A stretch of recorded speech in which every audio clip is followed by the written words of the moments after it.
Punta na tayo sa parade, partner. Sige, maganda yan. Maganda rin part yan eh. Dito ako excited sa parade na ito eh. Nakita mo ba yung mga ipinarada? Anong masasabi mo dun sa mga naggagandahang float na malalaking mga float? Ano yan eh, parang segmentized kasi yan eh. Una, yung mga uniformed personnel at yung mga air and defense assets natin. Mga pulis, sundalo. Tapos bukod dyan may cultural parade, no? Doon tayo sa sa mga kagamitang pangmilitar natin, kagamitang pandigma. Marirealize mo, ang laki na ng improvement ng Pilipinas eh. Ay, diba? oo. Tapos may ganda, may voice-over pa na nagsasalita na ganito kalakas ang ating Armed Forces of the Philippines, ganito ang ating Philippine Air Force, ang Philippine Coast Guard.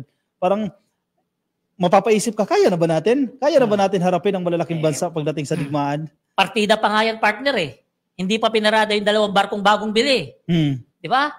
May 2 bagong barko na binili si PBBM, hindi na pinarada doon kasi hindi rin pwede.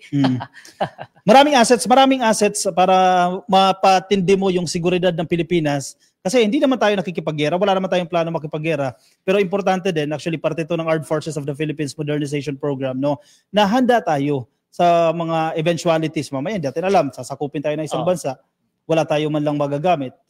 Alam mo partner, habang nagpaparada yung mga pinapakita nung AFP, yung mga bagong kagamitan nila, pangdigma, yung mga bagong gamit, titignan mo yung mga mukha ng mga nanonood, nakangangalang eh.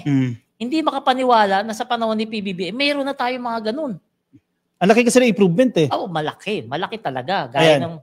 May video tayo, ma-play ba natin yung yung video? Hindi, may viral ako dyan. Ilang views na? 400,000 na yun. 400,000 na. May video ba tayo, operator? Ito ba, nakita ko yung video mo eh, yung viral video mo eh. Abangan nyo po yung teka lang, inaayos po ng operator. Maganda rin kasi sa mga ganong event, bibihira mo kasi makita yung ganong demonstration. Once a year lang yun. Once a year lang. Na ganito na pala tayo kalakas. At makikita mo yung mga naka-uniforming personnel, malaking bagay po yan sa mga kababayan natin. Kasi more than the entertainment, parang mas magiging proud ka na maging Pilipino na ganito na pala tayo. Diba? Sana gumanda pa ng Pilipinas at malaki yung potential under this administration. Nakikita natin na malaki yung improvement at malaki yung dapat nating asahan in the coming years within dahil sa mga pinagagagawa ng administrasyon na ito. Ayan, panoorin niyo yung video ko. Viral tong video ko. I-play ng operator natin. Day, nagulat ang taong bayan sa nakita nila na parada sa Luneta. Nagulat sila sa pinakita ng AFP na mga kagamitan para pandigma. Hindi sila makapaniwala na ganito na pala ka-modernize ang ating tagapagligtas. Hindi sila makapaniwala na ganito na ang nakikita nila, malayong-malayo sa kinagisnan nila. Ang modernisasyon na to sa ating AFP ay pinangunahan ni Pangulong Bongbong Marcos. Ipinakita niya na kaya nating paunlarin ang ating mga kagamitan pangdigma para hindi naman tayo maargabyado kapag tayo ay nakipagdigmaan. At ipinakita sa parada na to kung gaano katindi ang ating mga bagong gamit na binili sa loob ng panunungkulan ni Pangulong Bongbong Marcos. At hindi lang yan, ipinakita pa dito kung gaano kadisiplinado ang ating mga tagapagligtas na sundalo at mga pulis. Talagang hindi magkandamayaw ang mga tao na umatid nung parada nung araw ng kalayaan dahil sa kanilang mga natunghayan. Siyempre nga naman, saan ka naman nakakita? Mga bagong trangke, mga bagong truck na pangdigma, mga bagong helicopter, mga bagong jet fighter, at higit sa lahat, mga matatapang na sundalo na handang ibuwis ang buhay para sa inang bayan. Yan ang natunghayan ng ating mga kababayan na talaga namang kanilang kinagulat. Hindi sila makapaniwala na sa panunungkulan ni Pangulong Bongbong Marcos naisikatuparan ang pagpapalakas ng pwersa ng ating mga militar.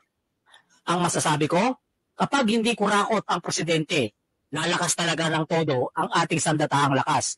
Kapag hindi magnanakaw ang ating presidente, talagang mapapaunlad ang kagabitan ng ating mga sundalo.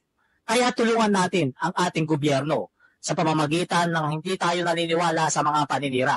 Gaya na lamang ng mga sundalo na to, na kahit anong naririnig nilang paninira kay Pangulong Bongbong Marcos, nananatili silang tapat sa konstitusyon, sa bansa at sa ating presidente.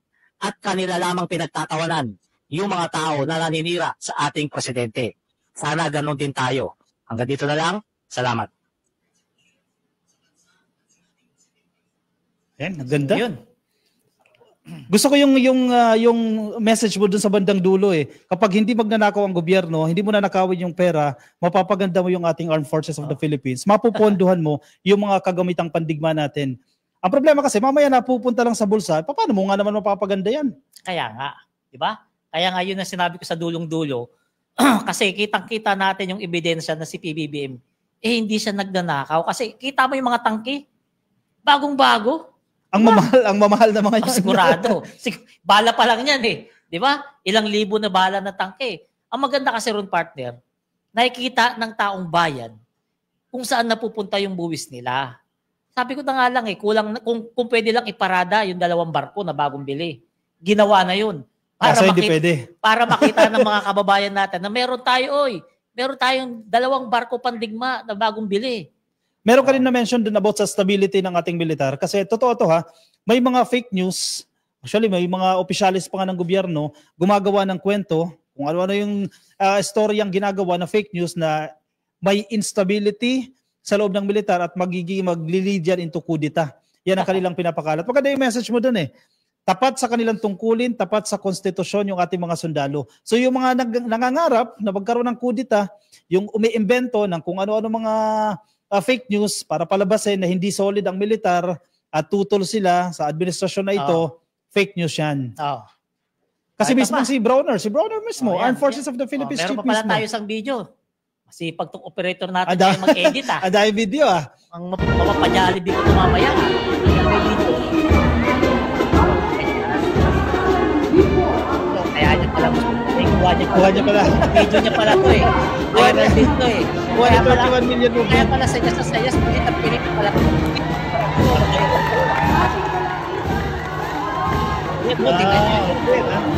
Ganda Pero nakaka-proud ng mga Pilipino may mga ganyan tayong air asset.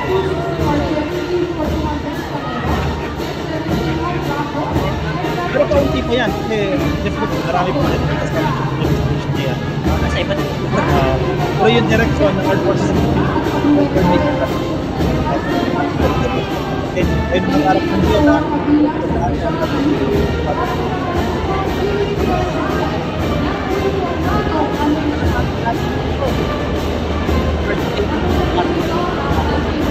parada. Hindi na gawin kami. Araw. Para parada. Alas 10 hindi pa ako parada. At yung club ko na maganda according to plan. Hindi, marami yan eh. Trade yan Bukod dyan, yung mga floats pa, yung cultural show, sumunod dyan eh. Kaya mahirap i-organize yan. Kung si First Lady nag-organize yan, malaking yan ha? Kaya malaking pasasalamat natin. Kaya madaling araw na nga, nandiyan pa siya. Hands-on siya. Diyan sa, yan yung cultural show, di ba? Yan yung cultural show. Kasi pinoportray nito yung mga Filipino festivals. Si First Lady, napapansin ko sa kanya, isa sa priority niya, yung creative industries eh. Isa sa priority ni First Lady, talagang i-boost, i-promote yung creative industries. Alam mo ginagaya niya? Yung biyanan niya. Si Imelda. Yun ang ginagaya niya. Dating unang ginang. Nakasuporta sa mga sariling gawang Pilipino, sa kultura ng Pilipino. Correct. Itong mga float na to, ito yung Cry of Santa Barbara. Yan yung 7 key events bago natin naabot yung ating kasarinlan, no? Yung ating kalayaan. So, mula yan sa iba't ibang probinsya. No? Bulkan. Nakakatuwa rin yan. Tinan mo, yung effort lang nagagastusin mo dyan, yung i-dedicate mong efforts. Anong lugar ba to? Sa Malolos. Lungsod ng Malolos. No? Dyan sa Bulacan. Marami yan 7 float yan na nagagandahan. And may mga kasama pa yan, mga interpretative dances. Ipinapakita nila yung mga struggles ng mga Pilipino, yung pakikipaglaban natin sa mga mananakop para matiyak natin yung ating kasarinlan. Ito parang mahirap to. Ito, baler. Di ba? Biruin mo yung creativity. Ano yan? Dahon ng nyug na ng buko na pinatuyo? Parang may mga mais din. Mga indigenous products yan. Mahirap gawin yan sa baler. Oo. Grabing efforts ang ginagawa dyan. Ito, maganda comment. Ito talaga. Ayan Cry of, ano yan? Cry of Candon yan. Candon, Cry of Candon dyan sa Candon, Ilocos, no? Oo. Kasi isang significant historical event din po yung naganap dyan. Sabi ni D-Gap Jocelyn, yes, mabuhay ang kultura ng Pilipinas through our beloved FL First Lady Liza Araneta Marcos. Correct? Wow, galing naman yan. Connie Libo Luabe. Yan yung mga portrayal ng Philippine festivals, no? Na parte din po ng celebration natin ng Araw ng Kalayaan. Oh. Etong parada ng Araw ng Kalayaan, marami talaga nag-enjoy nito, partner. Sa totoo lang, sinisi ako ng pamilya ko dahil hindi ko sila sinama dyan. Oo, kasi nakita nila sa TV na napakaganda ng parada, talagang mag-i-enjoy ka, at hindi ko rin sila sinama. Maraming tao, yun na lang. Ayun na lang. Sa una, usually, nag-cover tayo, di ba? Pag nandiyan ka ng student, sa festival,